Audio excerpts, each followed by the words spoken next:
A slovenská vláda chce propustit téměř 4 000 zaměstnanců tamních železničních společností. Masivní propouštění má ozdravit státní železnice Slovenské republiky, železniční společnost Slovensko i nákladní Cargo. Podle vlády je přezaměstnanost jedním z hlavních důvodů jejich zadluženosti. A situaci na Slovensku sleduje naše zpravodajka Dominika Hyrjaková. Dominiko, je už jasné, kdy plánuje vláda propouštět a jakým způsobem se bude rozhodovat o tom, kdo přijde o práci? Dobrý deň. Tak ten spôsob, na základe ktorého budú ľudia prepúšťaní, je naozaj veľmi zaujímavý.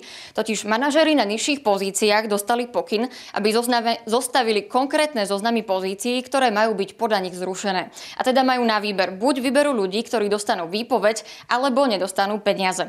Tak tieto informácie mi dnes potvrdil riaditeľ železničných odborárov, ktorý zároveň tvrdí, že výpoveď môžu dostať nielen radoví pracovníci, ale zároveň aj tí riadiaci, technickí či dokonca úradníci. K samotnému prepúšťaniu by malo dôjsť už od 1. marca a pokiaľ ide o dôvody, to presne tak, ako si povedal Dan, práve prepúšťanie totiž podľa ministerstva dopravy tým správnym spôsobom, ako ozdraviť železničné spoločnosti.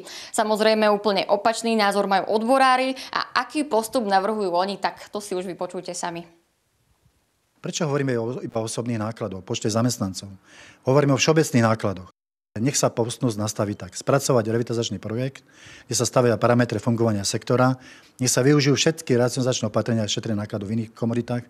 A keď nebudeme možné využiť iný nástroj, bavme sa o nástrojov a šetrenia v oblasti osobných nákladov. Češi a Slováci už brzy budou mít snazší přístup k lépe placeným zaměstnáním. Německo a